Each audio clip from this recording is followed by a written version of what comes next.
아시는 분들도 있고 또 처음 만나는 분들도 계시네요. 방송 선교라고 하는 것은 우리가 말하는 것처럼 브로드캐스트 워크 미션 이렇게 설명하기도 하고 또 짧게로는 그냥 브로드캐스팅 미션 이렇게 표현하기도 합니다.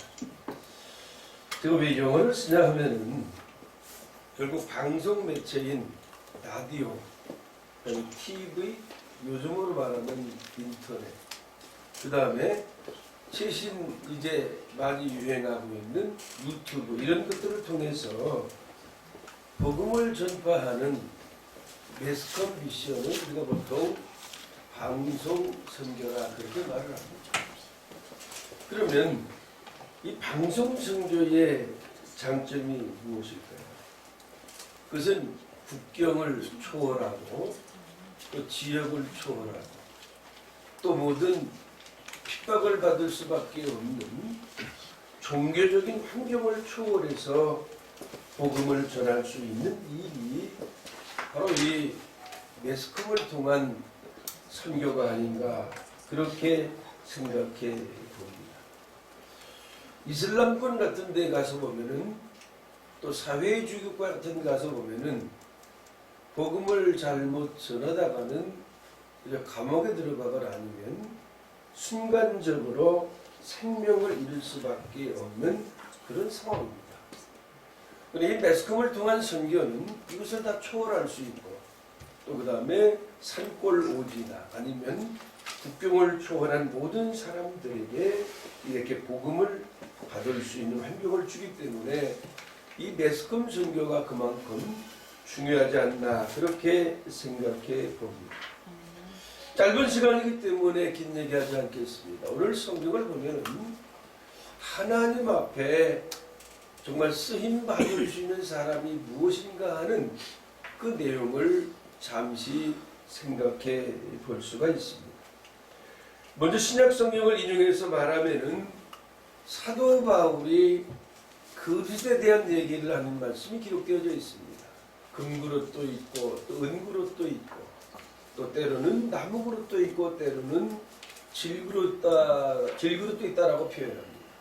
그러면 환경적인 가치를 볼 때에 아마 금의 가치가 가장 큰 가치가 될 것으로 생각합니다. 그러나 그것을 말하는 것이 아니라 사도 바울이 우리에게 주는 메시지는 금그릇이냐 아니면 은그릇이냐 아니면 나무그릇이냐 아니면 질그릇이냐 그것을 말하는 것이 아니라 그릇이 어떻게 쓰임받느냐 하는 그 쓰임에 따라서 그 그릇의 가치성이 있다라고 하는 사실입니다. 그런데 오늘 본문의 말씀을 보면 느부갓네살 왕이 이스라엘을 지도하고 있을 때에 아주 똘똘한 귀족 가운데 소년들을 데리고 가서 키워서 그들을 이제 사용하려고 하는 장면이 기록이 되어져 있습니다. 그런데 이 사람이 누구냐면 4절 말씀에 보니까 흠이 없고 용모가 아름다우며 모든 지혜를 통찰하며 지식에 통찰하며 학문에 익숙하여 왕궁에 설만한 소년을 데려오게 하였다라고 기록이 되어져 있습니다.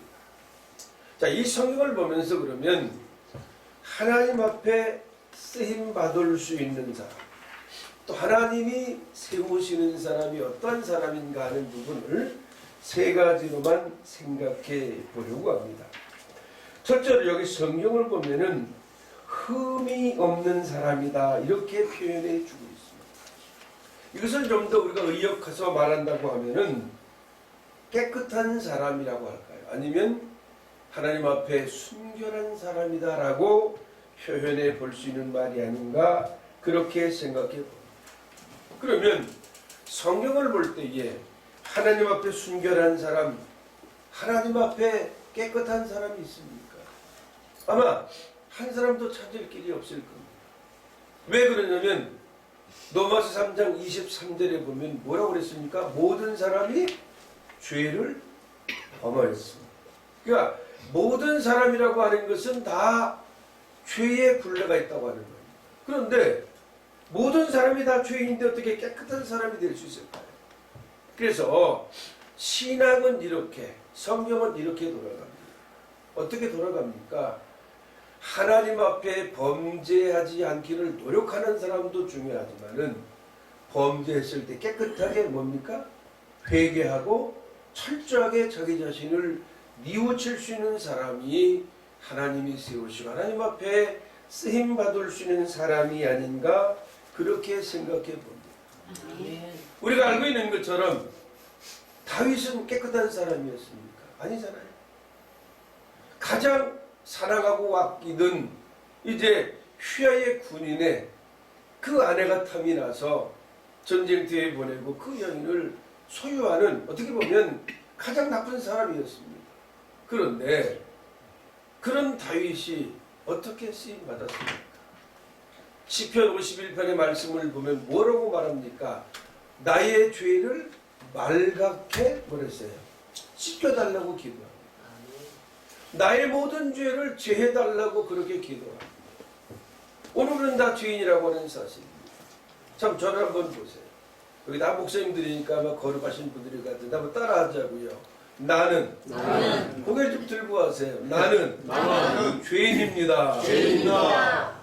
제가 이제 고개 안 드시는 분은 중개인으로 취급할게요. 고개를 드시라고요. 어? 고개를 들어야죠. 그렇죠. 고개를 들어요 날 봐요. 이런 것도 해도 있는 것 같은데 나는 죄인이란 말이에요. 아멘. 모든 사람이 죄인인데 아멘.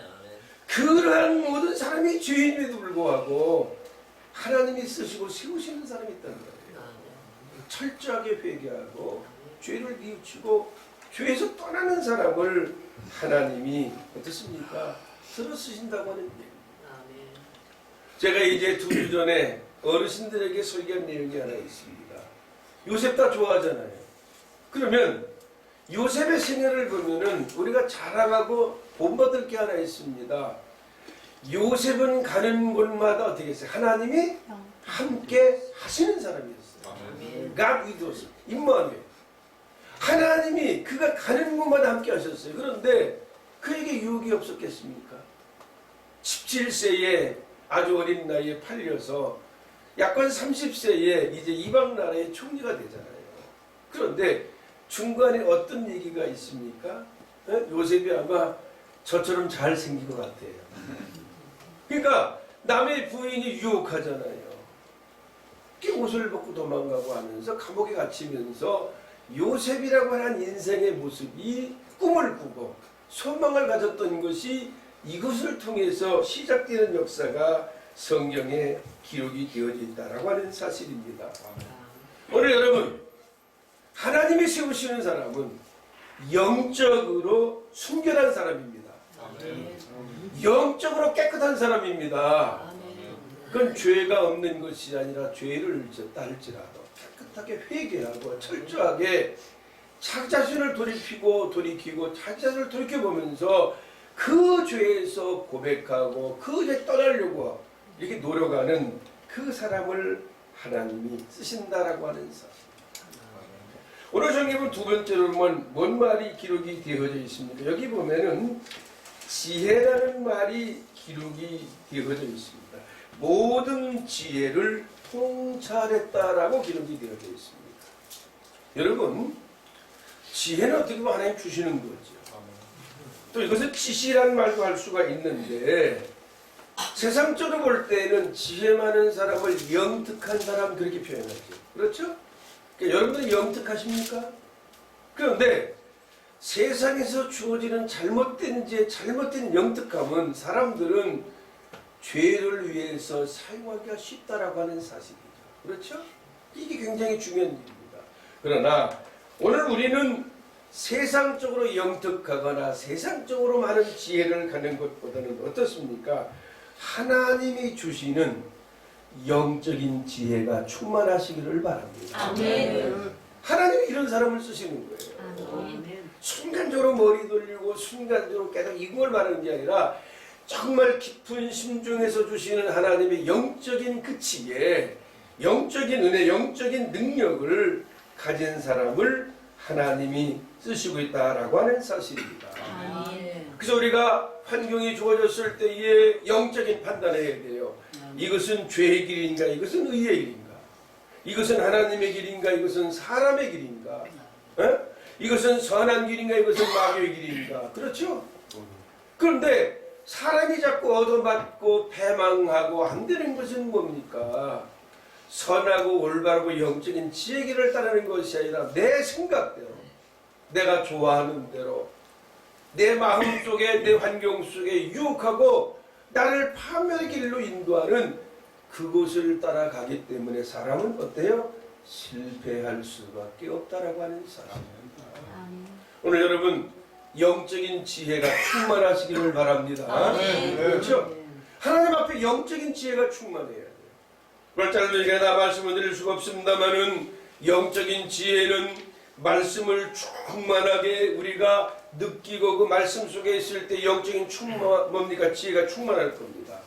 또 심중에 깊은 중에 뭘 하나님 앞에 들으려고 하는 것이 아니라, 뭘 보려고 하는 것이 아니라 하나님의 뜻을 생각하는 심중에 깊은 영적인 기도를 드리고 있다고 하면 하나님 주시는 영적인 지혜는 우리에게 충만하지 않을까 하는 생각을 여러 번 해보는 것입니다.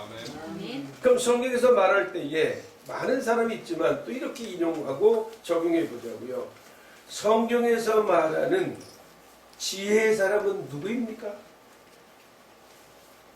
오늘 제가 다른 동네 와서 얘기를 하는 것 같아요. 응? 제가 좀 오늘 뭐 여기서 얘기하는데 뭐 이런 얘기가 맞을지 모릅니다만 제가 어르신들한테 말을 많이 하는 게 있어요. 자꾸 고개를 숙여서 주무시면 코로나가 코로 들어갑니다. 그 고개를 숙이지 마세요. 숙이지 마세요. 코로나가 어디로 들어간다고요? 코로 들어가 버려요. 고개를 좀 드십시오.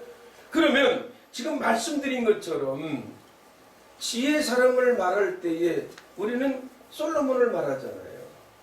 일천번째 뭘 드렸어요? 제사를 드리고 하나님이 내가 너에게 뭘 선물로 줄까 그랬잖아요. 성경이 이렇게 되잖아요. 그랬을 때에 이 모든 사람들, 이 하나님의 백성들을 잘 이끌고 다스릴 수 있는 지혜를 주세요 그랬죠. 그런데 그 지혜뿐만 아니라 더 많은 것들을 주셨잖아요. 그런데 이런 얘기가 성경에 등장합니다. 두 여인이 있었는데 아기를 낳았어요. 근데 하룻밤 지나고 나니까 한 아이는 살아있는데 하나는 죽었어. 근데 이 두 여인이 그런단 말이에요.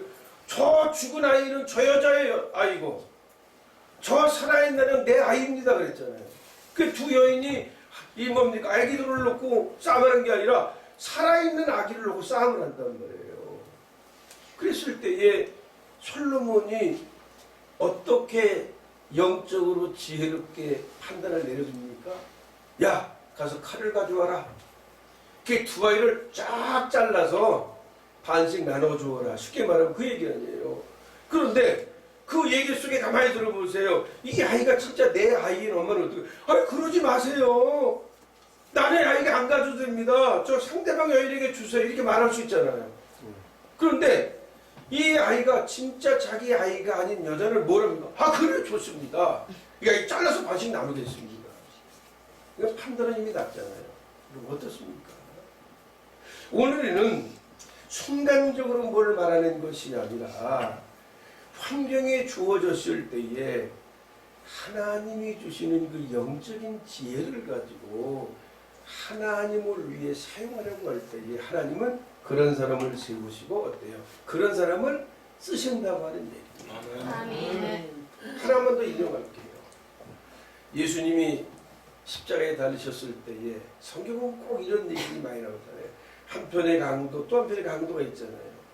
한편의 사람은 말합니다. 야, 당신 말이야 살아있을 때에 메시아라고 그랬고 당신 살아있다 하나님의 아들이라고 그러는데 그럴 능력이 있으면 빨리 십자가에 내려와서 당신도 살고 좀 나도 살려줘 라고 하면서 조롱하잖아요. 근데 한편의 강도는 뭐라 했습니까? 당신 나라 임할 때 나를 뭐랬어요? 기억해달라고 그랬거든요. 그게 마지막 순간에 악한 강도는 인간적으로 생각해서 조롱했지만 정말로 영적으로 지혜 있는 강도는 마지막 순간에도 뭘 얻어야 됩니까? 영적인 구원을 얻어야 됩니까? 당신 나라에 임할 때 나를 기억하소서. 그래서 뭐라고 예수님 축복하지? 오늘 나가온네 나와 함께 있습니다 그랬잖아요. 아멘. 오늘 여러분 세상의 지혜가 중요한 게 아닙니다. 세상의 영특한 게 중요한 게 아닙니다. 오늘 하나님이 주시는 영적인 지혜를 소유하셔서 하나님 앞에 쓰임받고 필요할 때마다 하나님이 세우시는 여러분들 되시기를 축원합니다. 마지막 세 번째로는 4절 말씀에 이제 이들은 지식의 통달에 학문에 익숙하다라고 하는 말이 기록이 되어져 있습니다. 여러분 지식을 통달하고 학문을 깊이 들어가려면 하루아침에 됩니까? 안 됩니까? 절대 될 일이 아닙니다. 돈 많은 사람 부자는 하루아침에 부자가 있다 하루아침에 망할 수 있지만은 오랜 시간 쌓아놓은 지식이나 학문은 망합니까? 안 망합니까? 그냥 안 망하는 거예요. 그러니까 오늘 이걸 뭘 우리가 좀 생각을 말해주냐면요. 지식을 쌓고 학문을 갖기 위해서는 긴 시간 헌신하고 준비하고 노력하고 수고하는 땀의 수고가 있어야 되잖아요. 그래 안 그래요? 그러니까 오늘 하나님 앞에 쓰임받기 위해서는 이렇게 헌신하고 이렇게 노력하고 이렇게 준비하고 언제 쓰임받을지 모르지만 중간에 그 과정을 잘 견디고 수고하고 애쓰고 땀을 흘리는 사람을 하나님은 사용하시고 세우신다고 하는 사실을 여러분 기억하시기를 바랍니다. 제가 이 얘기는 오늘 온구진에 없었습니다만은 이 설교하다 보니까 좀 언뜻 생각나서 이 얘기 좀 하려고 합니다. 요즘에 이제 이게 부흥 강사들 어제부터 제가 교회에서 교육을 시키고 있거든요. 근데 이분들이 오다 보니까 대화를 하다 보니까 전부 한월선파들이 많아요. 한월선파가 뭔지 아세요, 여러분요? 네? 여기 연세 드신 분들 아실 텐데 옛날 한월선에서 누가 대례받은 사람들? 이천성 목사 대례받은 사람. 저도 그분한테 대례받았어요. 76년도에. 네? 군대 제대하고 76년도에 은혜를 받은 사람이거든요. 근데 하다 보니까 저보다 다 늦게 은혜 받은 사람들이 많더라고요. 다 목사들이 되어 있는데. 근데 뭐 긴 얘기는 드리지 않고 제가 그때 당시만 해도 이제 군대에서 세례받고 나와서 아주 초신자 때인데 이상한 광경을 봤어요. 뭘 봤냐면 어떤 사람이 영서를 쓰고 어떤 사람이 예? 통역의 은사를 받는다고 아무데가지고 맨날 기dom색을 쓰는 거예요. 그 가서 물어봤어요. 청년에게. 아니 예? 선생님은 왜 그럽니까? 그랬더니 영어의 능력을 방언으로 받아서 선교사를 하겠다는 겁니다. 나는 근데 초장기 신앙자 그게 진짜인 줄 알았어요. 기도해서 방언의 은사를 받으면 샬라샬라 그냥 막 해석을 하고 통달하고 통역을 할 줄 알았다니까요. 여러분 제 무슨 말씀드린지 알죠? 네? 한 시간에 은혜 받았다고 영어 통역이 됩니까?